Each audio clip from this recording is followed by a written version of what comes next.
ప్రముఖ సినీ నటి శ్రీమతి సంగీత గారి ప్రారంభించారు. IVF చికిత్సలో 25% భారీ discount, free doctor consultation, free ultrasound scan. 49 అంటే సంతానం, 49 అంటే సంతోషం. ఇప్పుడు నిన్న సీఎం రేవంత్ రెడ్డి మాట్లాడుతూ మా కార్యకర్తలకు జోలికి వస్తే వీపు చింతపండు అవుతుందని చెప్పేసి ఆయన వ్యాఖ్యలు చేశారు.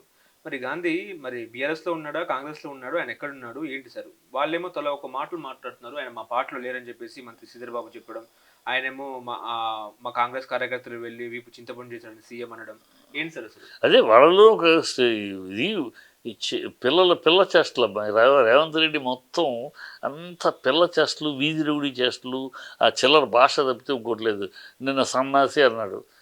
అసలు సీఎం ఒక ఫంక్షన్ సీఎంగా మాట్లాడటమే ఇంకా అతనికి అవ్వలేదు. సీఎంగా ఆ వీధి రౌడీ భాష, రియల్ ఎస్టేట్ భాష, ఆ రియల్ ఎస్టేట్ దుమ్మిగాళ్ళు ఉంటారు కదా, ఆ భాష రియల్ ఎస్టేట్లో బతికాడు కదా, ఆ భాష చిల్లర భాష తప్పితే ఇప్పటికీ సీఎం హోదాతో మాట్లాడటం చిచి దరిద్రం. నిన్న వచ్చి సన్నాసి అంటాడు. ఏమిటి సన్నాసి? అదే అడిగాడు హరీష్. ఎవరు సన్నాసి? 42,000 కోట్లు రుణమాఫీ చేయాలంటే 21 కోట్లు చేసావు, 17,000 కోట్లు చేసావు, మిగతా ఇంకా 31,000 కోట్లు చేయాలి. రుణం చేసేసాను అబద్ధం ఆడుతున్నావు. ఎవరు సన్నాసి? నువ్వు సన్నాసా, హరీష్ సన్నాసా? ఒక్క అబద్ధం ఆడతా, అన్ని అబద్ధాలే.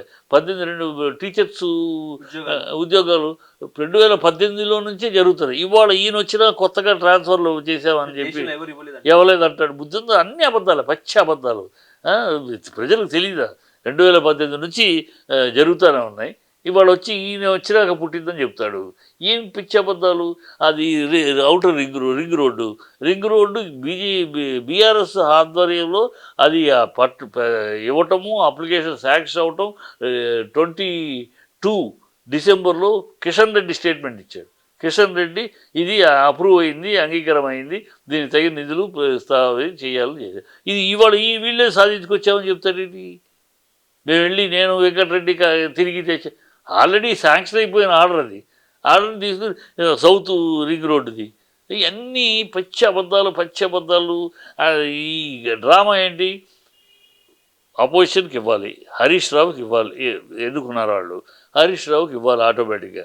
హరీష్ రావుని రాకుండా అడ్డుకోవడం కోసమని ఇతనికి ఇచ్చి, ఇతను మావాడు కాదు, మీవాడు కాదు, మన అవసరమైతే టెక్నికల్గా మీవాడు అని చెప్పటం, లేకపోతే మిగతాప్పుడే మావాడు. అతనేమో నేను బీఆర్ఎస్ నుంచి వదిలి కాంగ్రెస్లో చేరారని చెప్తాడు. రేవంత్ రెడ్డి ఏమో మావాళ్ళు వెళ్ళి ఆయన అండగా కొట్టారు అంటాడు. మళ్ళీనేమో శ్రీధర్ రెడ్డి ఏమో మావాడు కాదు, మీవాడు అంటాడు. అతను రమ్మంటేనేమో మరి బీఆర్ఎస్ రమ్మంటే అతను రాడు. ఈ చిల్లర పిల్లలు స్కూల్ పిల్లలు ఆడే నాటకాలు ఉంటాయి చూడు, స్కూల్ పిల్లలు ఆడే చేష్టలు ఉంటాయి చూడు, అలా చిల్లర చేష్టలు, పిల్ల చేష్టలుగా ఉన్నాయి. ఒక రేవంత్ రెడ్డి, ఒక సీఎం అనే ఇంకా ఆ సామంత్ రెడ్డి, చంద్రబాబు దగ్గర ఉన్న సామంత్ రెడ్డిలాగా, ఆ ఓటుకు రేటు కోసంలో తిరిగిన రవంత్ రెడ్డిలాగా, ఆ చిల్లర రాజకీయాలు, చిల్లరతనంగా ఆ భాష, చిల్లర భాష ఇప్పటికి కూడా ఇంత అయినా కూడా ఓ మాట తీరు లేకుండా అడ్డదిడ్డంగా మాట్లాడటం. తాడి చెట్లాగా ఎదిగాడు, నువ్వు భూమికి జానుడు, అందుకని అతను తాటి చెట్లు అయితే నీకు ఈర్చేదానికి ఏం చెప్తావు? నువ్వు భూమికి జానుడని అతను తప్ప? అతను తప్పుగా నువ్వు భూమికి జానుడైతే అతను తప్పు కాదు. నీకు భూమి జానుడు తన 6 అడుగులు ఉన్నాడు కనుక నువ్వు దానికి ఈర్చపడి తాటి చెట్లా పెరిగాడంటే దానికి అతను అనలేడు తిరిగి. నువ్వు భూమికి జానుడు బుర్ర మోకాల్లో ఉందని అనలేడు. ఎంతసేపు అంటావు? ఈ పిచ్చి లాంగ్వేజ్, పిచ్చి భాష మానుకోవాలి ఎప్పటికైనా.